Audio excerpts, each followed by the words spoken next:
The origins of Hoona Pegasus started long before any of these conversations. The goal was simple: build the ultimate Pikes Peak 911. The unicorn of Porsches. Yeah, I mean, It's been his life goal to race Pikes. I've always loved that race and that mountain. To say it's a dream, I think it's an understatement. If 25-year-old Batim could see this, he'd say you're full of shit.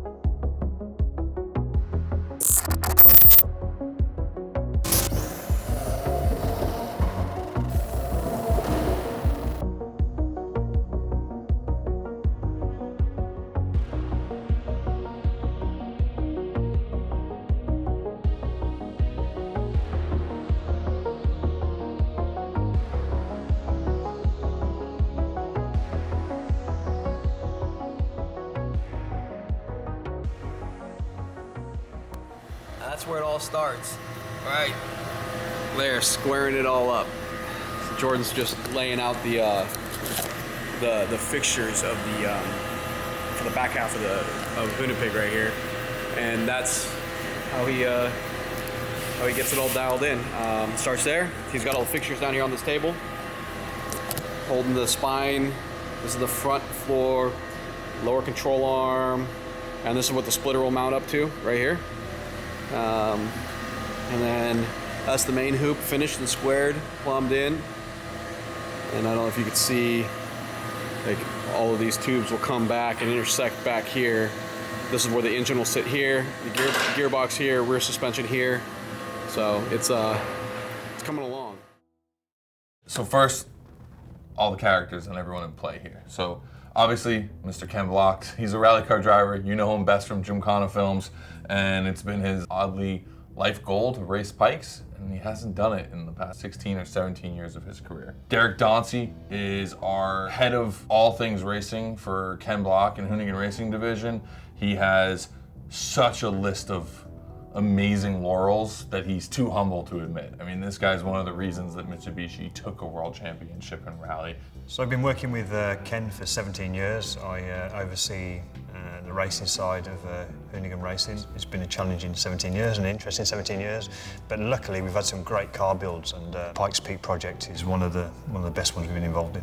Batim Berisha's story in Porsches starts in his early 20s. He'll tell you himself he doesn't really know how it all worked. It just one day he was working on Porsches and then he was working for Porsche and eventually spun off to do his own thing. BBI kind of came about as an idea. I always wanted to work on Porsches independently of working for another shop. In my mid to late 20s, I found myself not doing Porsche well enough and found myself not doing BBI well enough.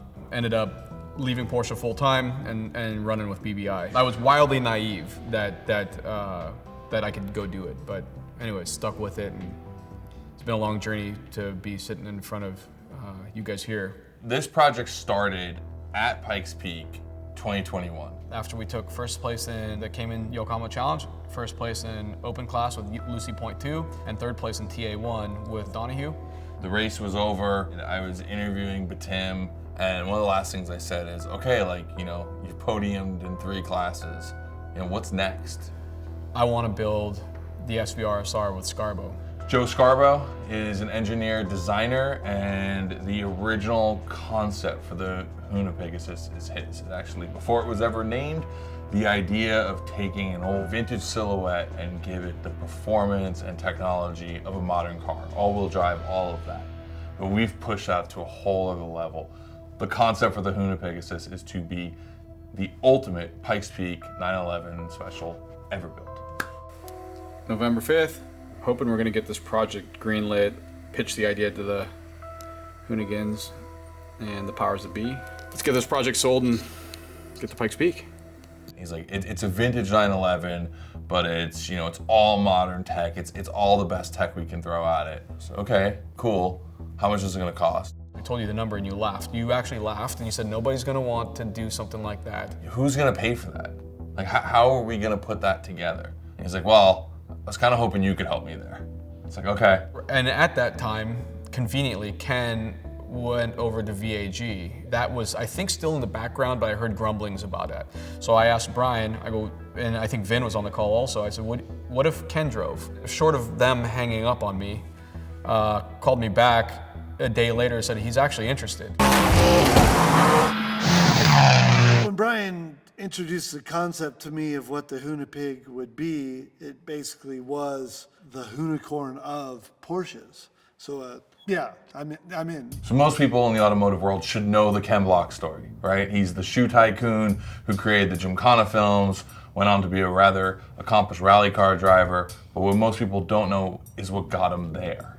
And what got him there was watching Pikes Peak as a kid. The history of Pikes Peak kind of goes back to the idea of like being a kid and looking at magazines, car magazines, and watching things like ABC's Wide World of Sports. Spanning the globe to bring you the constant variety of sport. That might have featured like the Pikes Peak International Hill Climb events, and they would feature the cars and people, Ari Vatanen, Michel Mouton, those sort of drivers that would be competing.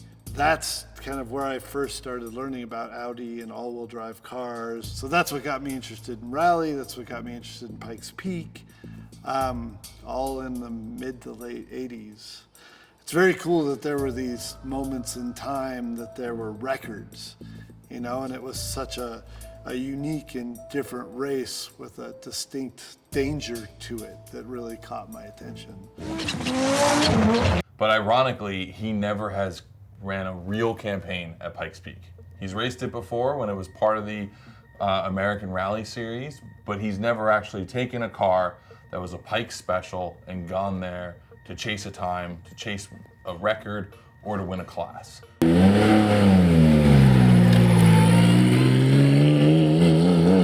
All-wheel drive, high horsepower, something that is rally inspired on not only its design, but how it drives. That makes complete sense to me. I've loved the 911 since I was, a very young kid.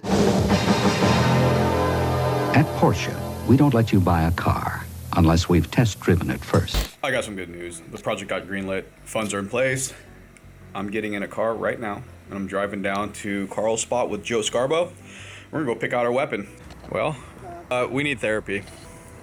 A lot of it, and fast, because this is her. So, as you can see, there's a little scale right there. Yeah, this is great. Nuts. Get out more. This is great. Get out.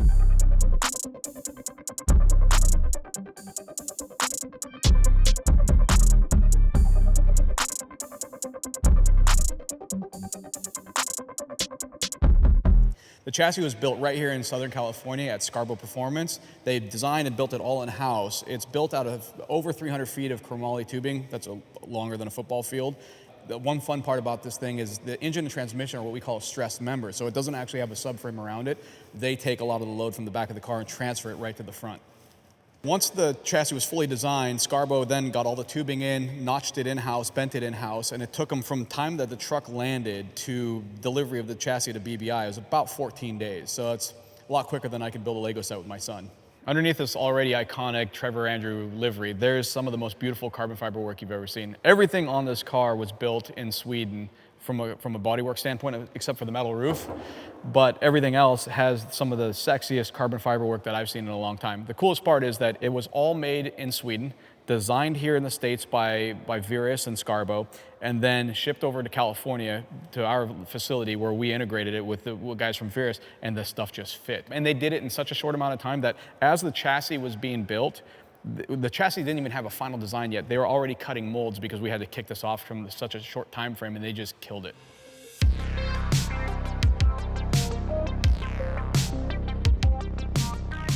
So this is this time frame for this car has been extremely challenging. We've always been on the limit, or we call it the second 59 of a minute, but we're right on second 59.9. So to be fair to everybody involved in the project, from the outside, no one really sees what's happened, but it's really been a 4-month project. The evolution of it from going from a 73 badass vintage capable race car that you could drive on the street to a full-on competitive Pikes Peak contender. Everything had to happen in parallel, like building a chassis and redesigning the chassis and moving an engine while bodywork is already being made. So we're like, well, cut the molds for the front of the car. We're not going to change that. That's how this went. And to build a fully prototype car in 4 months is incredible. But honestly, the team have come together really well. A brilliant group of people. We originally wanted to sign it off at SEMA last year, but that was slightly later, so it really meant that we didn't start with the project until right into Christmas. Fair play to everybody involved in the project. It's been an immense effort to get where we are right now. Luckily, we have great partners. Luckily, everybody was so wildly motivated to be a part of this project before they even knew much about it. They just said, oh, Tim, you're building a car from scratch with a bunch of your buddies who you went racing with? That's cool. I want to be a part of it.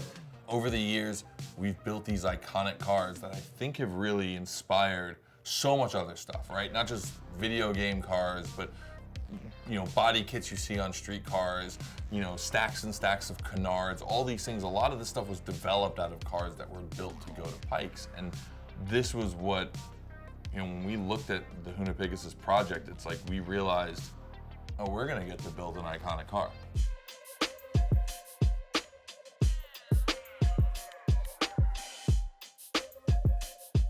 One of the biggest things you notice on a lot of Pikes Peak cars, and especially the Hoona Pegasus, is that the look of the aerodynamics is very, very dramatic because it has about 40% less air density to work with. So this splitter right here, at sea level, this car will produce about 4,000 pounds of downforce at 160 miles an hour. Our average speed at Pikes Peak is going to be right around 80 to 85 miles an hour, and the air density is about 40% less. So that actually means you have 40% less potential for cooling as well. So we have to run a lot larger radiator than we typically have, and then there's a lot of design work that goes into essentially the surface area, the open area versus exit area to get that air through the radiator and cool it. So a lot of the air that doesn't go under the splitter stacks up right on top of here. A lot of it gets forced through the radiator out here, creating downforce because these exit ducts spill up and over the windshield.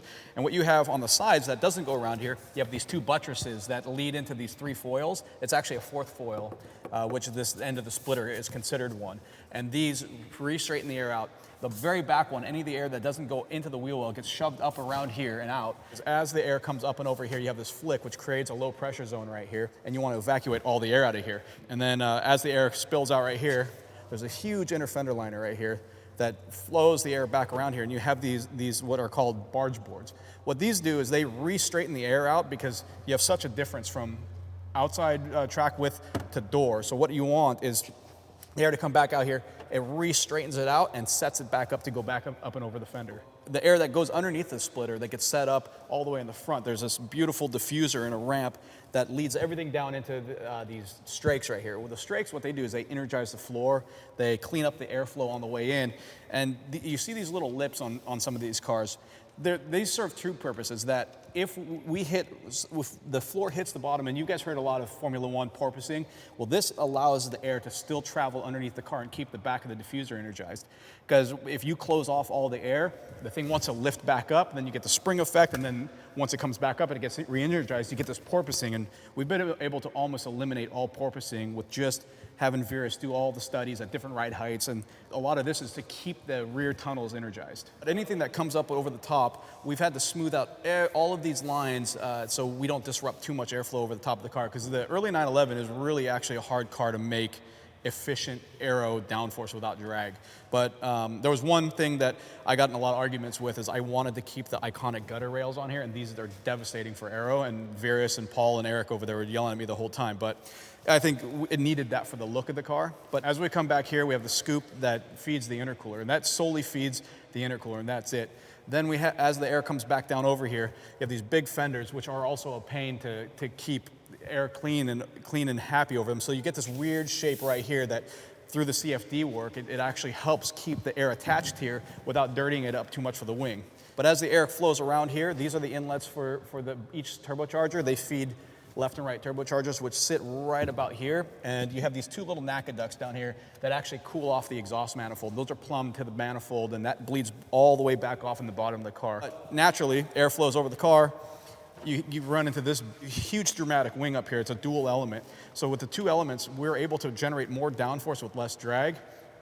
And if you see this oddly shaped end plate here, this is primarily for the car, how the aero balance of the car behaves in yaw, meaning when you can't always just be going straight in a simulation. So when the car's turning or getting a little bit sideways, you have these bleed offs to help bleed off the pressure up here and re-energize the wing in a not so ideal state. So we're going 150 miles an hour now. All the air is going up and over the car. A lot of times what that will do is create lift in the back, but we have a huge separation from the outside of the car to the inside of the car with the floor and the fender liners. And if you notice, we don't have a rear bumper because we have to evacuate all of that air out of the car. So this wall right here separates everything and it seals it to the floor, and all of that air is flowing through here. And the neat part is Verus did almost like a CAT scan where they watched what the air does through the entire vehicle, not just around it, but through it. And they tweaked so much stuff to make sure that was efficient. On the side floor, you have the nice radius inlets for the diffusers. And what you see, these diffusers right here, they start up by the driver's feet. They're about 8.5, 9 feet long. And they generate a lot of downforce with very, very little drag, which is very nice. And being that this is the theme of a early 911, the ducktail we had to integrate. It's a little bit more dramatic than the typical one because we actually needed that to keep the airflow coming up and over here, and it actually helps with the efficiency of the wing down here. It's always a fine margin between show and performance. So I think the desire has been to go onto a competitive car, and that's where we currently are. We started with a 66 912, very loosely started with one of those, and as we took the engine from the back to the middle, that presented a huge issue. Well, how do you run the drive shaft to the front of the car? And that's when we realized no one's ever built a mid-engine all-wheel drive 911 before, and it all comes down to packaging. There's no room underneath the car. I mean, our CG is so low. I mean, if you look under there is no real estate to run a drive shaft. Even if you move the engine up a little bit, then you're really in bad shape. Your axle angles go away. So packaging everything was a little bit of give and a little bit of take. Well, the big take, which sucked, was the drive shaft had to run through the center of the top of the engine. We always talk about the drive shaft tube being the Chorizo tunnel, but that tunnel houses a drive shaft spinning at 8,300 RPMs. We're talking about it, and Ken asked, wait, so the drive shaft's like next to me? Like, can I see it? I was like, no, you can't see it, but like it's right there. It's basically your armrest. That's very unconventional, and we had to raise the front diff just to get the drive shaft angles correct. And when you do that, you have to raise the rack up, and then now you have to move the radiator forward. So every single thing is about as close and as tight as you can do it.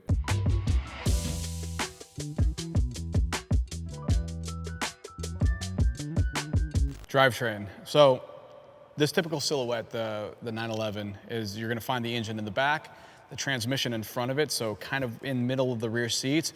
We decided to go mid-engine halfway through the project, which created a lot of brain damage in a few respects, but there are a lot of positives to that. One of the cons, though, is how do you run a drive shaft from the back of the transmission past the horizontally opposed engine and then to a front differential? The only logical thing that we came up with where we could package something is we had to run the drive shaft with a transfer case off the back, all the way in the back of the transmission. We ran a drive shaft down through the middle of the engine on the top side. And that pierces the firewall right here, and it goes through what everybody all calls the Chorizo tunnel. And as that drive shaft comes through, it sits right about here at your shoulder, which is absolutely frightening. Then it goes up to a set of front differential, which you can actually find that same exact differential in the Unicorn, which is in the back of the car. So we know that thing's strong. I'll give you a better idea of what that Chorizo tunnel as an armrest looks like. Here, check this out. So when you're sitting in here, you have the cockpit's pretty tight, but then you have a drive shaft spinning at 7,500 RPMs right next to your elbow. But it kind of frames in the cockpit pretty nicely. It's just, you just don't want to think about it very much. If you notice where the passenger would typically sit is a 21-gallon methanol tank made by Premier out in the UK. And that was commissioned by ProTech, who you'll see, I'll get into the electronics later, but you can see all the controllers, the pumps, and then all plumbed by XRP. The packaging became wild, so ECUs are here. We just had to find a home for everything, and we had to find a home that made the most sense. One thing you won't find in this packaging is a center differential, so it is mechanically locked front to rear, which is relatively unique to the Porsche world, but it's when we have a square setup, we have the the 18x13 front wheels, 18x13 rears, and the tires are identical, it actually makes for a pretty neat package to drive. I'm not trying to say hint or anything, but if we do ever use this car from Gymkhana or something neat like that, we will put a center diff and probably a pretty cool e-brake handle right here. I'm just saying, it might be cool. I think that when we finished the Gymkhana film, there was a desire to go back with a competitive vehicle, and we'd built the Mustang really to, for Gymkhana, but also it could go up a hill, and it probably could at Goodwood. But to be competitive on the hill here with the actual change in direction and changing the way the sport's gone, we needed something special. We needed a proper built car. It became very apparent as soon as this project started to take some legs that if we are going to do this, we need to go compete at a top level. I want an open class win. But let's build something that could potentially do an overall. That the future of Pikes Peak is electric. Whether you like that or not, electric engines just work better at altitude. They don't deal with all the problems that you run into in an internal combustion engine when you're dealing with air density and all these different things. And that's one of the reasons we wanted to build the Hoona Pegasus. We knew that the Hoona Pegasus might be the last of an era. It might be the last big, huge budget, because no factory is building a car like this anymore. I just think those are going to go away, and it's one of the reasons why it was so cool that not only did we do that, but we built it in a vintage silhouette. This may be the last ridiculously built gas engines as we know it for Pikes Peak.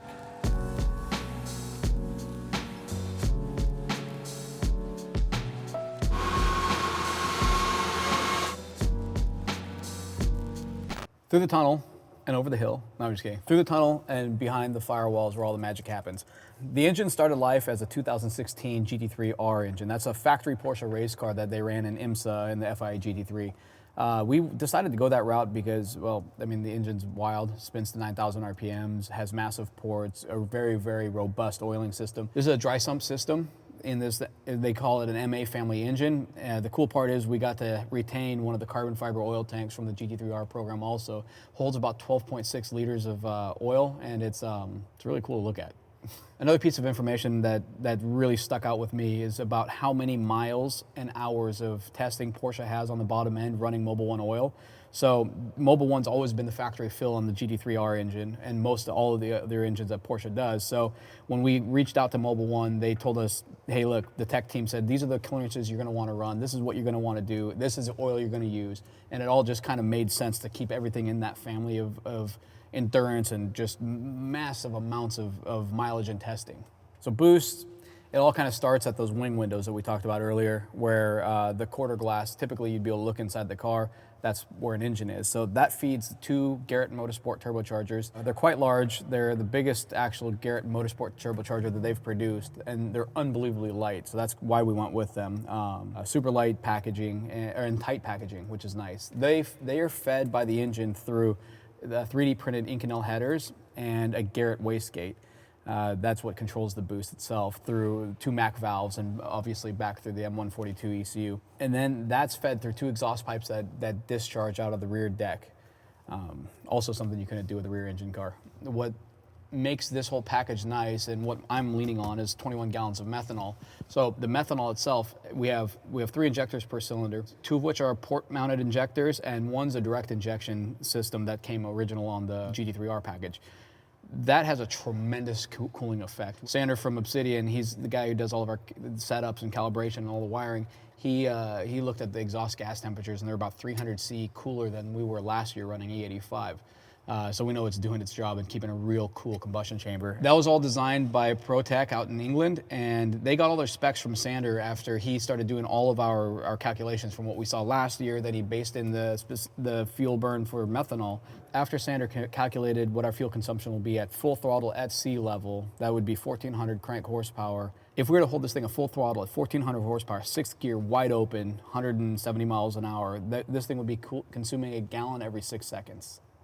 I think when we started the project, we, as I said before, we were slightly behind on signing it off and getting it going and the cog kicking in. And it really, from early on, I could see that we would be on the second 59 to try and get to the first test. I think we've picked the absolute worst time you could think of to build a car from scratch. And to do it in a short amount of time. Supply chain issues. I'm so tired of hearing that. Everybody says it. That's been the biggest thing, is getting stuff in the building. And now once it's in the building, now it's within our control. In the ideal world, I mean, they say normally a prototype build is minimum 8 months. I mean, you know, and that, when you see what's happening in the world since COVID and how delivery times have been penalised so badly, one of the biggest fights has been to get transmissions, fuel cells, carbon panels, everything you can possibly think of in place in time, just at the right minute to continue the build. The scary part is when the parts started showing up. First scariest moment was when the project got greenlit and it became real. Second scary part is that we're waiting, doing everything we can to build things in parallel, like building a wire harness without a car. Well, that's the PDM. This is the entire nervous system of the car. This is our ABS pump hooked up, steering wheel, switch panel, computer, bigger computer standard. With CAD, that changes every single day. Like, oh, the roll hoop used to be here, now it's here. Well, whatever, make it a little longer. Everything we do on our side, on the race side, is time driven. We can't ask the events to move back. We can't move that kill date. We know that we've got to be on the hill on the 26th of June at 4 o'clock. If we're not there, we don't make it. That's a big struggle because every single person a part of this project likes things done really, really well and executed with, I shouldn't say perfection, but executed with a level of pride and finish. The pressure to perform is tremendous, but that bullshit aside, you know, you stay focused and you just keep your head down, and the goal is to get to the top of the mountain with a successful, nice time.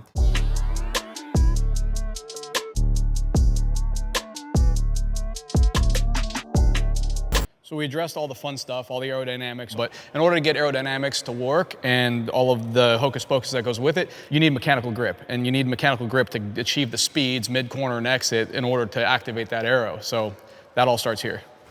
So speaking of mechanical grip, you can't just run any off-the-shelf tire or any off-the-shelf slick because you have wildly varying conditions. You have cold temperatures, hot temperatures, low mechanical grip from dirt on the road, and then you have to have something that can support the aero loads once you get up to speed and temperature. Toyo ended up making us two different compounds for this car, soft and a medium. They ended up looking at all of our specs, the weight of the car, the horsepower, the aero loads, even damper curves, motion ratios. They looked at all of that and they came up with their own sidewall and compound construction, which actually suited this car really, really well. It's pretty neat to have Toyo in our corner and able to do that, where typically, if you're with another manufacturer, you kind of get what they have, and they're like, let's just make a recipe for you guys and go for it. These Toyos are actually mounted on a 13-inch rotiform wheel that was completely custom made. So we have about 56 inches of contact patch, and that's the most I've ever run at Pikes Peak.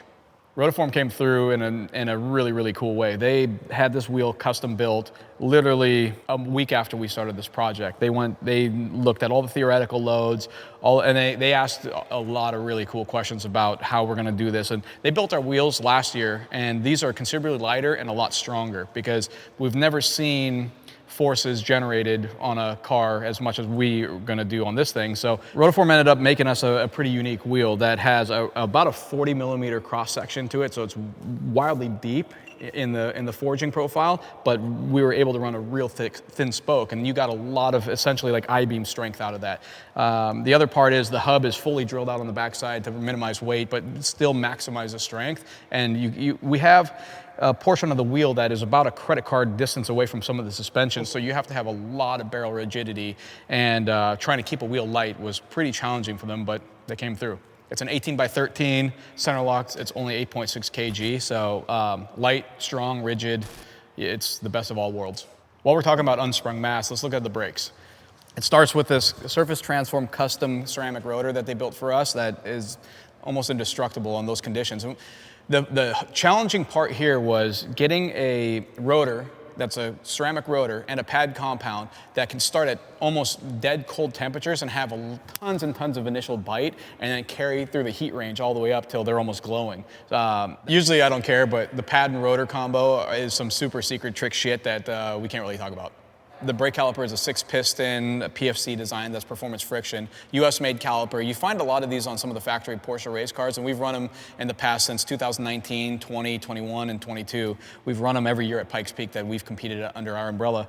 So we typically look at suspension on this car in 3 different categories. We look at geometry and kinematics and construction. We look at dampening and controlling that with the spring damper package. Then we look at active ride height control. I'll get into each one of those. So geometry-wise, Scarbo fully designed the suspension and built it in-house over at Scarbo Performance. And the cool part about it is with Pikes Peak, it's kind of unique. It's really bumpy. You need to generate a lot of grip. You need to have a kind of a compliant chassis, but a little bit of body roll, not too much because you want to maintain platform. So the way he did that is, playing with roll centers, and he actually has a really long control arm package on this car. So you have very, very little toe change and a little bit of camber gain under compression, but we have about 6 inches of wheel travel, which is more than we've ever done in any car up there. And the idea for that is when you're hitting the big bumps, the tires can go down to the ground and you're not catching air. So you're keeping that contact patch active.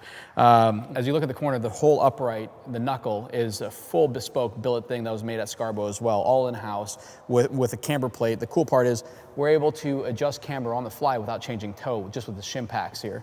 And then as you run closer up in the car, you have the rocker system, which we have variable motion ratios that we can change. There's 3 different positions. We're running it in the middle right now to get moving.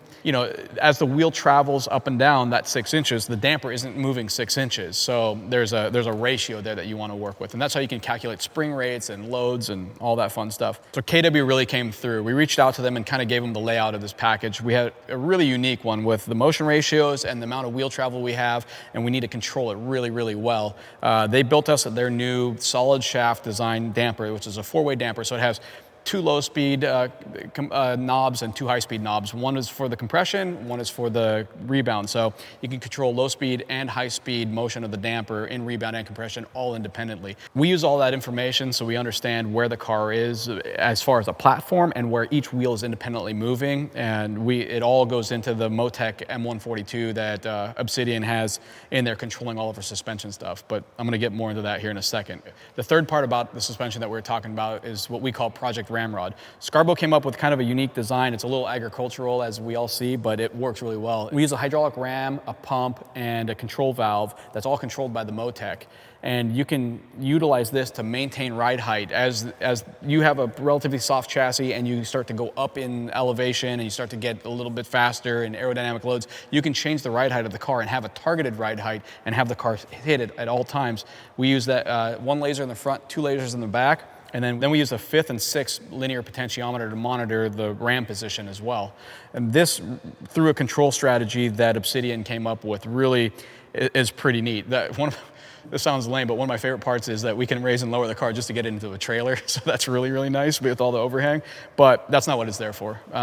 It works awesome. I'm looking forward to really, really pushing some of the electronic side of the control strategies on this whole package.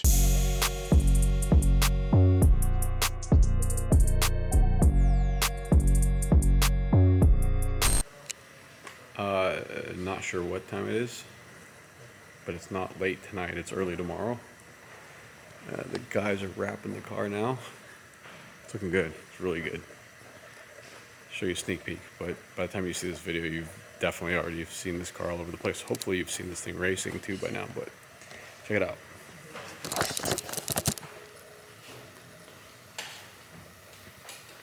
It's coming along, looking good.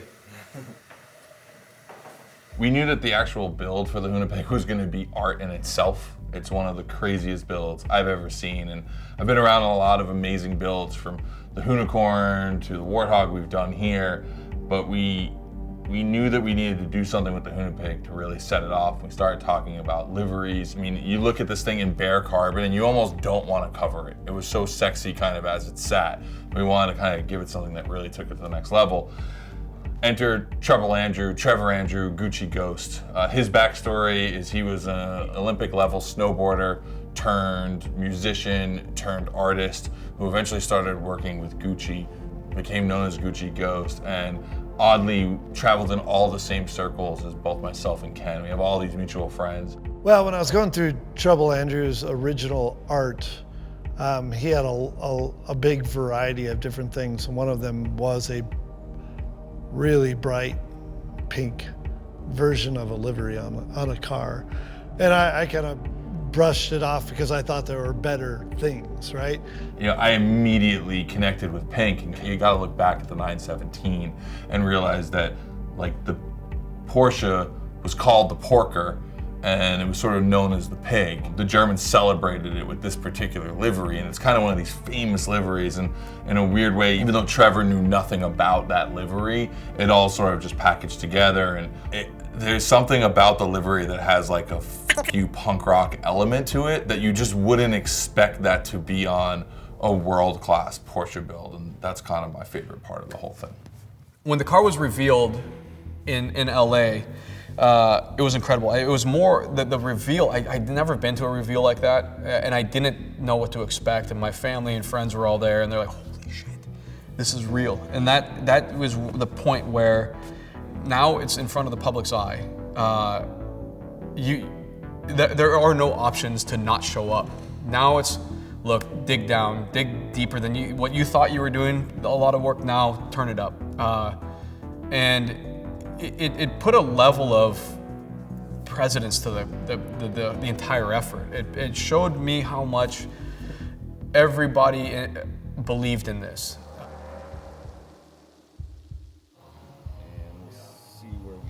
Okay, so here we are, Monday the 23rd of May, and progress is doing really well with the car.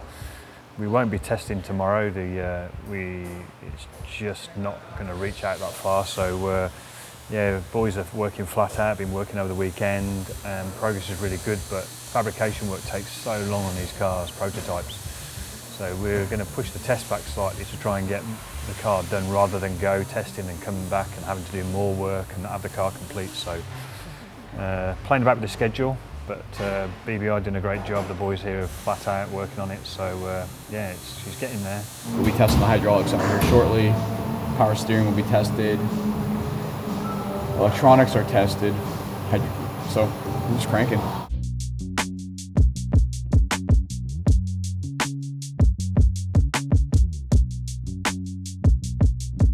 Now we're going to talk about the thing that I understand the least about on this car. It's called electronics, and the wizardry that happens behind the keyboards and the pucking and everything like that. And they just say, "Hey, Sander, can you make this happen?" All of a sudden, the car just does something different.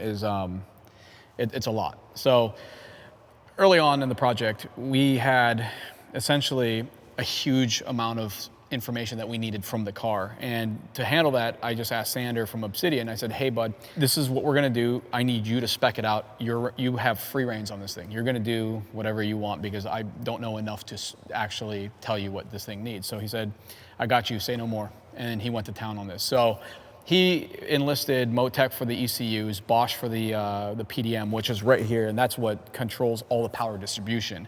The ECUs, one of which controls the engine and transmission, the other one controls the entire chassis. They both pull information from every single sensor on here, aggregates it, and they're able to lay out data screens, and you can ask them anything. Say, "Hey, I want to know about anti-lag." You look at, there's a screen with so many different things and a lot of squiggly lines, and he said, "This is what it's doing." And then you have to have all of that stuff communicate, and that's done on a CAN bus.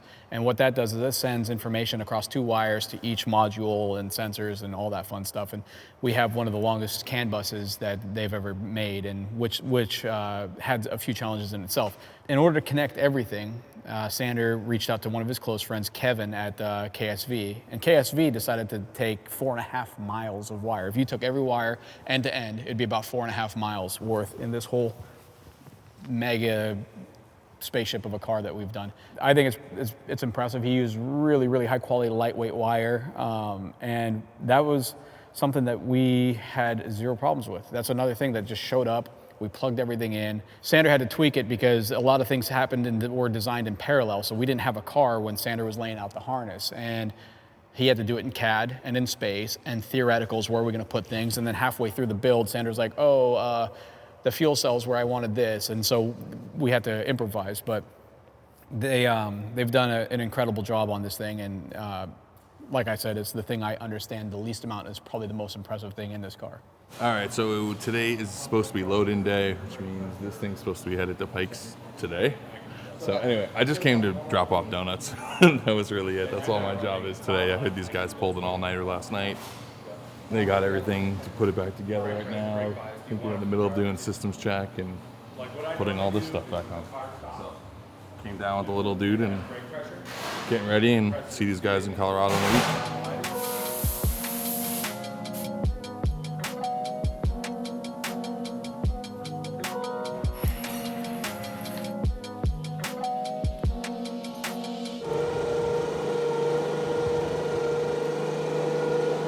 May 30th, heading out. Car's wrapped up. We're gonna go test in the next few days. We got a track rented for 2 days to test and shake all the bugs out of this thing prior to our official tire test, which is June 4th and 5th. And we're gonna learn a lot. I mean, it's gonna be a complete fact-finding mission. There's a lot of new things on this car, but we're excited.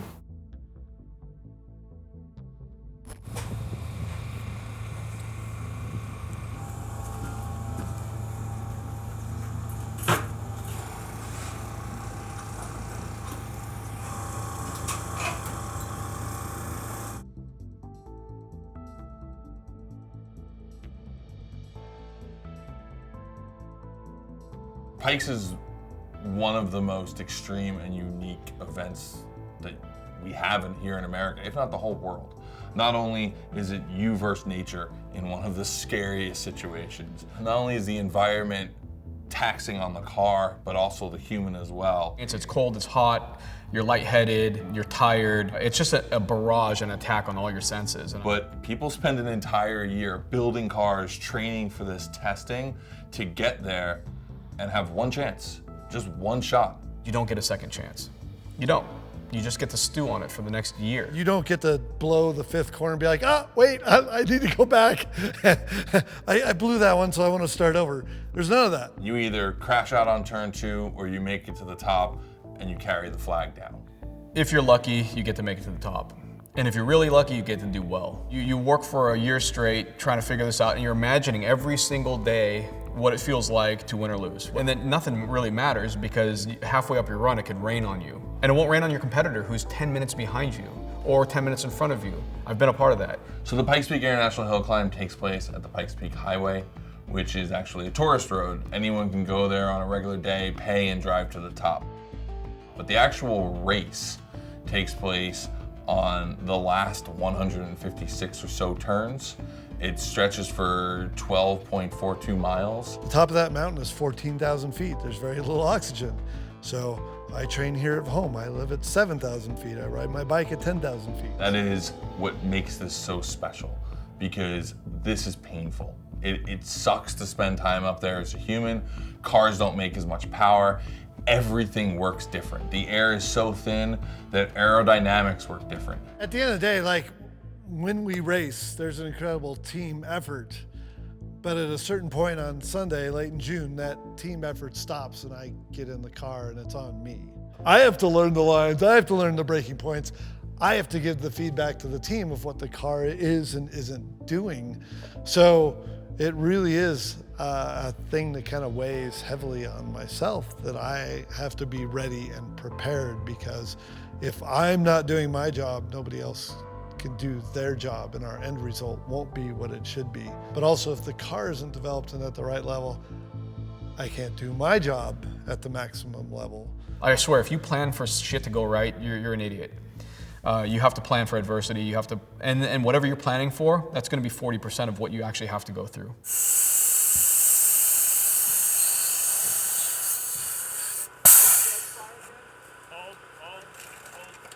That was pretty sick, actually. This is there we go. I did a fire.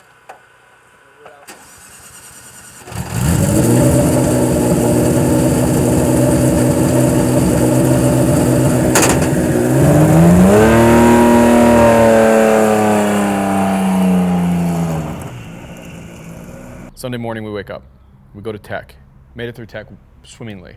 Get to Pueblo, we addressed a few things, power on the engine, gearing, and suspension. All three of those things, first lap out, showed positive movements in every direction. So it gave us a lot of hope. The car sounded great. I was watching Ken come out of this first gear hairpin where before it was bogging, and this thing was just digging in. It looked like it was almost like pulling the front inside tire off the ground. And I watched him into a corner, wide open throttle, thing just sat back, and he went through 3 gears, and the car was still turning, just everything looked great. Came back in, tires looked good, but there was a sound. When Derek and I were standing there, the car came by, under full throttle, sounded great. And then when he drove by us, going back to the pits, like something like, I could get a pit in my stomach. I had an issue yesterday with over-revving of the engine, unfortunately, which damaged it, and we paid the price and had our test cut short, which was a big drama because we'd just made some good progress with gear ratios. And then this morning we've had the same thing happen on the other bank of cylinders, so it's curtailed our testing, so it's really puts us on the back foot completely.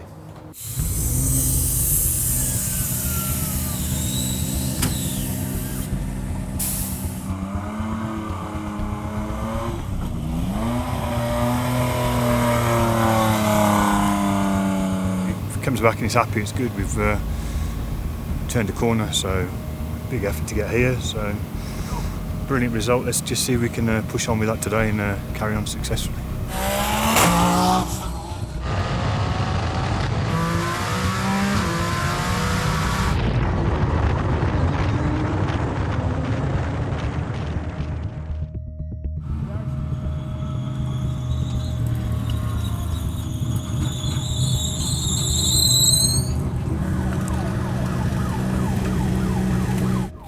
Battery light was on the whole time. I had similar power as last time.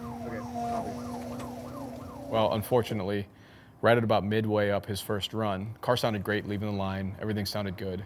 And when he came back down, I heard it. The car was running on 5 cylinders, it sounded angry. I was like, damn it.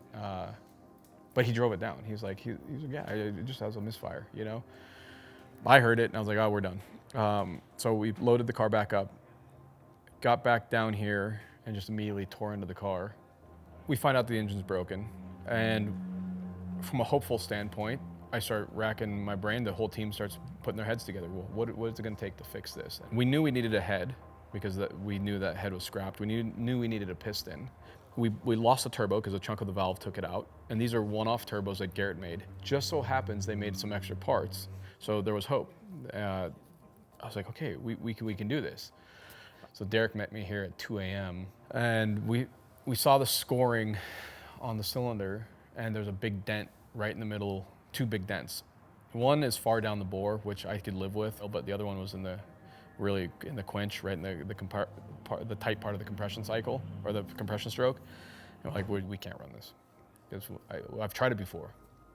I know what happens. It's really trick to try and get everything lined up with this prototype car. So normally we have like a 8-month period. We've done it in 4 months, and you need all the stars to line up to make sure it works. You have to pay respect to this hill, and if you're one step out, it'll bite you. And it's really bitten us really hard, and I feel sorry for everybody that supported it and everybody that's put all the effort into it. But we don't want to give up, but we're struggling at the moment big time to just make it a safe option for Ken, to get him up the hill, and to do justice to the amount of effort people put in. So the good news is we have a year to think about this thing, develop it further, build a spare engine, and just look back at what we've learned in the last 5-6 months, apply that to the next year, so we'll come back stronger and better. I'm not mad about it. I was supposed to retire from Pikes Peak this year, and that's not going to happen.